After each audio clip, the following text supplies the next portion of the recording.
My name is Kyle. I want to welcome you again here to Uplift and to the conversation if you're joining us online. And if you're listening to us on our podcast, glad you've found us. We're in a teaching series called Get Used to Different. Get Used to Different. It's 4 weeks. This is week 2. Jesus in the Gospel of Luke, he does it in all the Gospels, but we're kind of sticking in the Gospel of Luke. He offers different paths and different outcomes, and we're talking about some of those. As we get started here for this message, I want to start talking about business and specifically about the word branding. That's kind of a buzzword right now in the business world. Branding. Branding is a process that aims to shape how people view a company or a product, not through its functionality, but through the company's image and its purpose. Has nothing to do with the functionality of what's being sold. It's just how you think about this company. That's what branding is. And I thought maybe the best way for us to talk about branding was to take a peek into the mind of Steve Jobs. You know who Steve Jobs is. Steve Jobs began the tech company Apple in the 1970s. In 1983, this is a picture of Steve Jobs and the computer that he launched called the Lisa, that was named after his daughter. This is Steve Jobs and the Lisa computer. Now, just before we kind of get there, I want to tell you how he tried to sell this computer in 1983. He took out a nine-page ad. Remember newspapers? It was a 9-page ad in a newspaper called the New York Times. And those 9 pages described the computer's technical features. It was 9 pages of stuff that nobody understood. Nobody understood. This computer was a miserable failure, and it, along with some other things that happened in Apple, led to Jobs being terminated from the very company that he started. He was fired. He left Apple, and he went to work and partially created the movie company that we now know of as Pixar. Pixar had a lot of computer animated movies, still do. Now they're owned by Disney. They were their own company back in the day.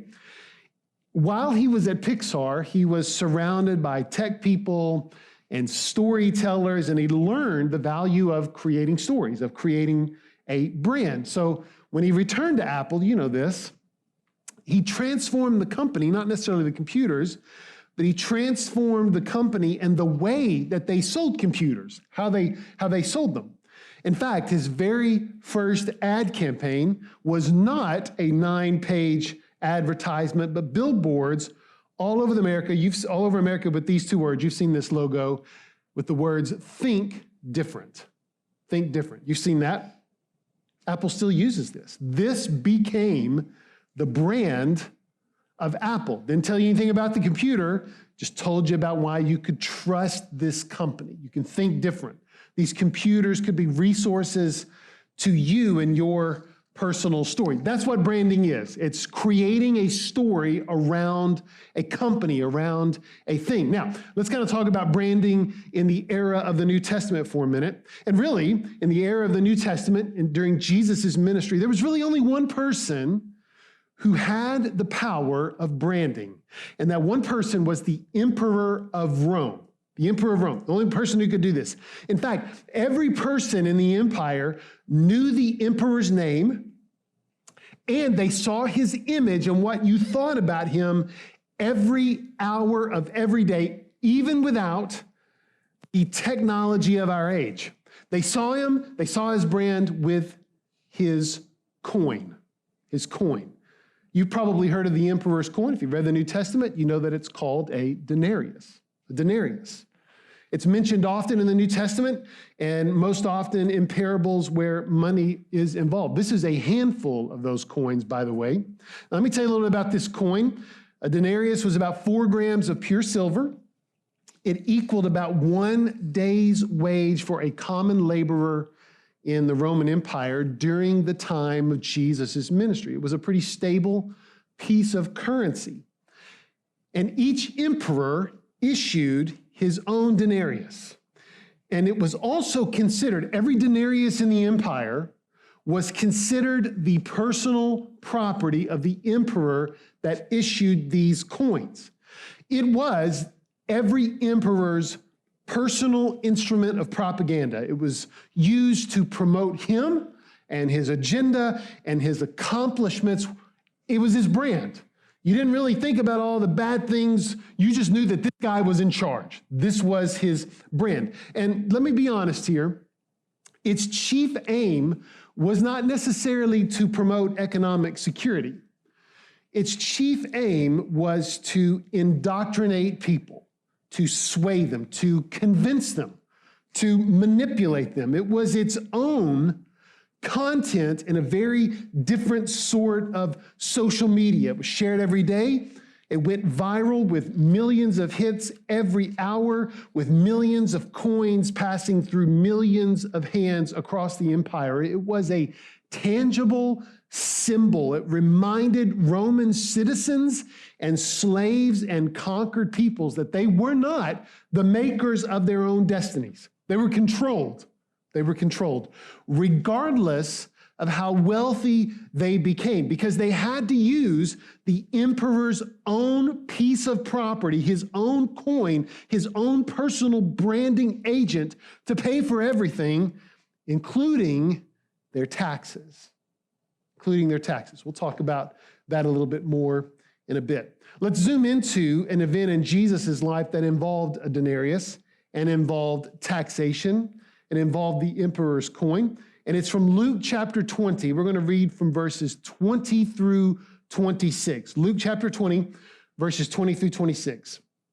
Keeping a close watch on him, on Jesus, they, and by the way, if you have your Bibles, you'll know that in the previous verse, in verse 19, they were the scribes and the chief priests who were essentially Jesus' largest critics. Okay, so they, the chief priests and the scribes, the Sanhedrin, sent spies to Jesus who pretended to be sincere.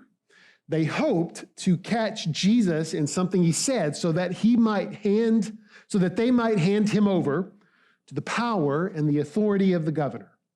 Verse 21, so the spies questioned Jesus. Teacher, we know that you speak and you teach what is right, and that you do not show partiality, but you teach the way of God in accordance with the truth. Is it lawful? Catch that word there. Is it lawful for us to pay taxes to Caesar or not? Verse 23, Jesus saw through their duplicity and said to them, show me a denarius. Whose image and inscription are on it? Caesar's, they replied. So Jesus said to them in verse 25, then you give back to Caesar what is Caesar's, and to God what is God's. Verse 26, they were unable to trap him in what he had said there in public. And astonished by his answer, they became silent. Let's kind of unpack this for a minute. You can find this episode almost verbatim in 3 of the 4 Gospels, in Matthew and Mark and Luke, almost word for word. This same story is also included in 2 other writings outside of the New Testament during the same time. And I'm telling you that because its prevalence indicates both the importance of the question that was asked of Jesus and what he said in response. Now, in this episode, Jesus' critics, these are the most powerful people in Jerusalem, the Sanhedrin. They are dispatching spies who are lurking in the shadows, using these cloak and dagger tactics to ask Jesus about this coin. Now, I know they don't use those words, but they don't really have to, because remember, we just said this a minute ago, the only way to pay taxes to Caesar is with his own coin. That's what they're coming to ask him about. In other words, there's something about this coin. There's something going on here. Now, this coin, obviously, dispersed across the Roman Empire. It was used in every corner, but it wasn't necessarily a common coin in Judea. Let me tell you why. Soldiers would have used it. Roman officials would have used it, and Jewish leaders, the Sanhedrin, the people who dispatched these spies, they would have used it. Now, those three groups, the soldiers, the Roman officials, and the Jewish leaders, of those three groups, only two of them are employees of the Roman Empire. The Jewish leaders were not. So by carrying this coin and by using this coin, they betrayed their allegiance here, because when push came to shove, they sided with Rome even against their own people. I mean, in fact, in this time, Judea had seen its share of revolts against Rome, specifically over this coin. In fact, in 6 AD, there was a revolt in Judea. Rome had tried to increase the taxes in Judea. They didn't like that. They couldn't afford it. They revolted, and it was such an astounding success that Rome actually reduced the rate again. And there's a guy, you can Google him when you get home. His name is Judas of Galilee. He actually called himself their Messiah. He led this revolt. He was eventually killed, but his position on this tax and on Rome's oppression here was really seen. How he viewed it and how he spoke about it was that it was actually a form of slavery. If the Jewish people had to pay taxes to Rome, it indicated that they were enslaved. So, in other words, those who carried this coin were seen in the eyes of common Jewish people as traitors. So this is a big deal. This question that was asked of Jesus is a big deal, and Jesus' response is a big deal. Now, I want to note a couple of things here about what's going on in this episode. Number one, who has the coin, and number two, where they have it. It's pretty important to notice who has the emperor's coin in the story and who doesn't. The Sanhedrin has the coin. The Jewish leaders have the coin. Jesus doesn't. They're the ones who pull it out of their pocket. And the fact that Jesus's questioners produced the coin so quickly actually validates what we know here. They use it. They use it. And since they have it, they use it often. They've got it. But there's something else that's pretty noticeable here, and it's where this actually happens. These members of the Jewish ruling class asked about the coin and presented this coin to Jesus in Jerusalem in the temple courts. Now, that's where this episode happened. Now, it's not said there, but here's how we know this. I want to show you three verses. Luke chapter 19, verse 26, verse 47, and then later in chapter 20, verse 1. From the first of these, we know just one chapter earlier that Jesus and his entourage had just entered Jerusalem. He was ushered into the city of his death as a king. That's what happens in chapter 19, verse 26. In verse 47 of that chapter, we know that Jesus went to the temple courts every day to teach. And in Luke chapter 20, verse 1, every day Jesus taught the gospel in the temple courts. He's questioned in the temple courts. That's where he is. That's the place where we find this coin, where we find the emperor's brand, his personal piece of propaganda. Don't underestimate what's happening here. This is a big deal. The scribes and the chief priests, the so-called most righteous law followers, the most righteous people in all of Judaism, they brought a blasphemous item into the sacred space of the temple. And what that means is that they broke the very law that they said they protected. That's what's going on here. And it was the law that was actually the subject of their question. Here's how we know that this coin is blasphemous and, according to Jewish law, unlawful. Let me show you the coin that they use. Now, this is the coin of the emperor during Jesus' ministry. His name is Tiberius.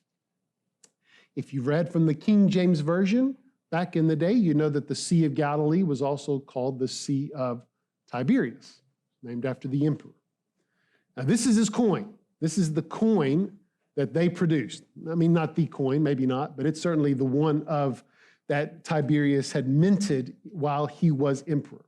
Now, the emperor here, here's what you're looking at. On one side, let's see, that would be on your left, that side of the coin is his profile. This is what is supposed to be Tiberius. Now, his image here is crowned with the laurels of divinity and victory. And around Tiberius, on the edge of the coin where his profile is shown, are these words: Tiberius Caesar, worshipful, you ready for this? Son of the god Augustus. That's what it says. He's the self-proclaimed Son of God. And that's his brand. It's what he wants everybody in the empire to know, is that he is the Son of God. That's what it says. The other side of the coin, the right side of this image, bears the image of the Roman goddess of peace. And her name, what she was called, was Pax, P-A-X. And around her, and along the edge of the coin, are these words: Pontifex Maximus, which means, you ready? You know this, high priest. So this one coin, the emperor's personal brand across the empire, asserts that he, the Emperor Tiberius, is a god worthy of the worship of all people. He's not only the Son of God, or a god at least, but also the high priest. So this man, a little bit about Tiberius, this emperor, he was a known pedophile, sexual deviant, a murderer. He enslaved millions of people in his empire. He called himself a son of God and a high priest. And the Jewish leaders carried his coin. And what we have here in this episode is a showdown between the rightful Son of God and high priest and a very evil imposter. Let's talk specifically about their question and about this tax for a moment. Now, I told you this already, the coin, it was the tax itself. There wasn't some complex way to report income and file taxes. The procedure was very simple. Every male in the Roman Empire had to pay 1 denarius per year to Rome, even if there were other taxes that had to be levied. And every region had their own. But to Rome, 1 denarius per year per male had to be paid. Now, that sounds pretty insignificant, I know, but it was incredibly symbolic. Since most people in Rome lived in what you and I would call abject poverty, the loss of even 1 day's wage could be catastrophic to a family. It's 1 day without food, without sustenance. There's no savings. You make a denarius, you go pay it. But it was also a reminder to those in Judea that they were not autonomous, specifically for our folks here. Judea, the people of God, were under the control of the Roman Empire. They weren't free. And if anyone failed to pay this tax, this person would be tried for sedition and treason. So the men paid a coin with the image of the emperor and his proclamation that he's the bringer and the high priest of peace. They pay a tax with the emperor's very coin to an emperor who conquered them. This coin is not trivial. This is not a small story in the Gospels. Nor is the question they ask of Jesus, nor is his answer. Now, let me break down this kind of response. So when they ask this, is it lawful for us to pay taxes to Caesar? If Jesus, before he answers, if he says that it is lawful, you have to pay this tax, he would immediately be seen as a supporter of Rome and a traitor of Judea. That's what he says. Now, he would infuriate and alienate the very people who just proclaimed him to be king, if he says that.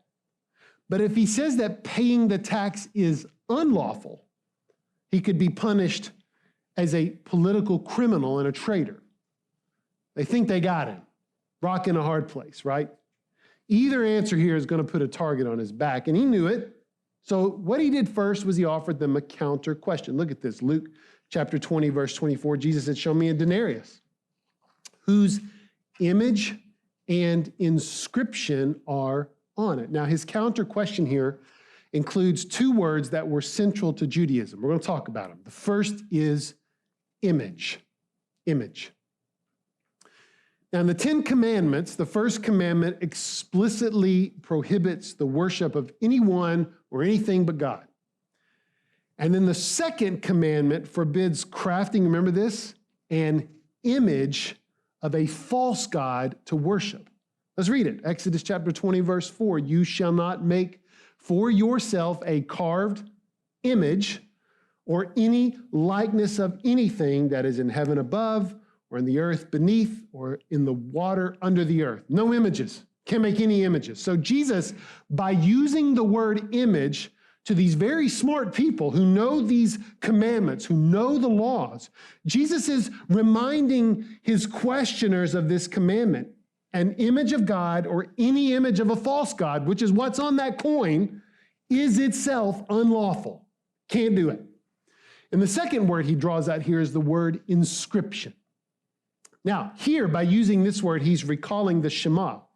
You've heard this. Let's read it. Deuteronomy chapter 6, starting in verse 4. Hear, O Israel, the Lord our God, the Lord is one.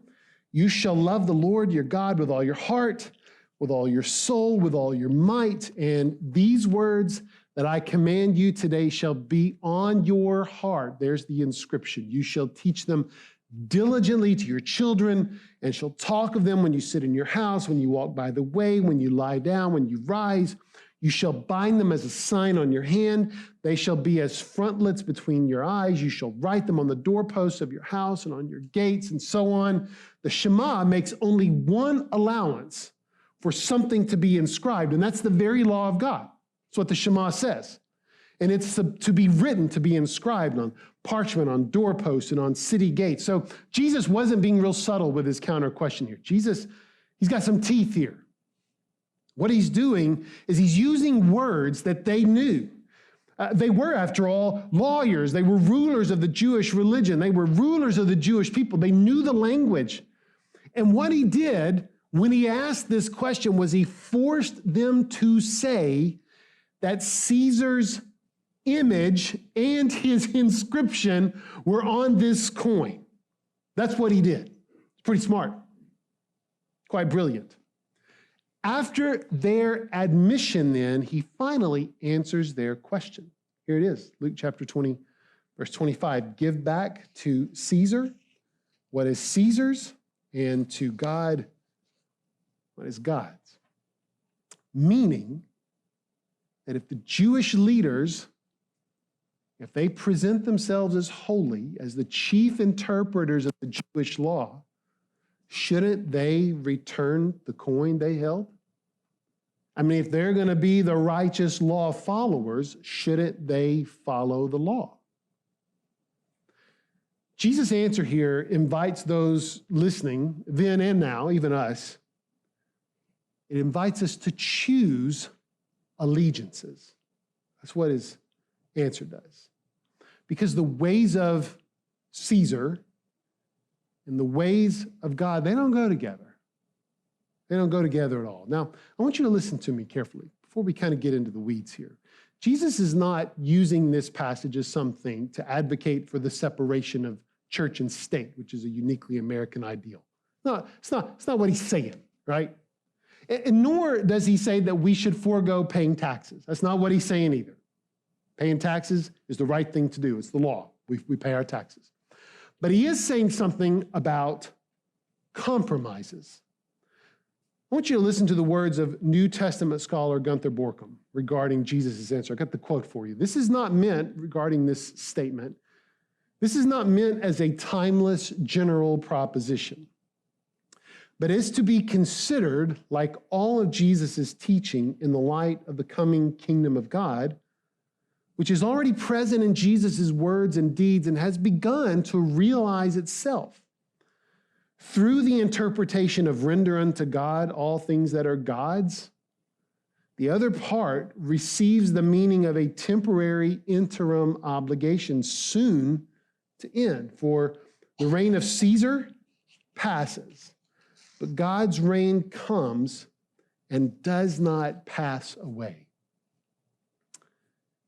In closing here, I want to give you a couple of things about what Jesus is talking about, specifically as it regards to compromises and allegiances and loyalty, because that's what he responds with. There's two things here. The first thing he says about loyalty is that there is a loyalty that does cost you something. There's a loyalty that costs you something. The loyalty of Caesar had to be forced and enforced. It came through the way they had to hold his image and pay a tax for holding his image. Now listen to that. They had to hold his image, and then they had to pay a tax for holding his image. Wasn't anything free here. Anything other than Jesus that demands your loyalty is going to cost you something. It will tax you. It will drain you. Now, listen, there are holy loyalties in life: family, spouses, children, relationships, church designed to teach us holiness. I'm not speaking about those. I'm speaking about loyalties that find themselves in our pockets like the emperor's coin and forces us to declare allegiance to another God that demands our worship and our praise and our time and our money. There are gods who want that from you, and it will cost you dearly. And I'm telling you right now, stay away from those. Stay away from them. The Caesars of our day have to trick you. They will entice you with their branding. Oh, it's going to look good, but I want you, believer, to stay alert and stay awake, because there are loyalties that will cost you everything. But Jesus offers a different kind of loyalty, and it's this. It's a loyalty that cost Jesus something. It's a loyalty that cost Jesus something. Now, this episode here, obviously, it happened before Jesus' crucifixion and resurrection, but Jesus knew something. He knew that his life was the tax that was required to save your life, and he was willing to pay that cost. Make no mistake, any loyalty to anything has a cost, but the decision we need to make is whether or not we want to pay for that, or if we're satisfied that Jesus has already paid it. Listen, Jesus' answer, it invites us and it challenges us. It calls us to avoid compromises that make it easy for us to live in what Paul in Galatians calls this present evil age without ever questioning this present evil age or even challenging it. That's what Jesus says here. Listen, we all are tempted to hold our own emperor's coin. And listen, it's time to call it what it is, and it's time to trust God when we let it go.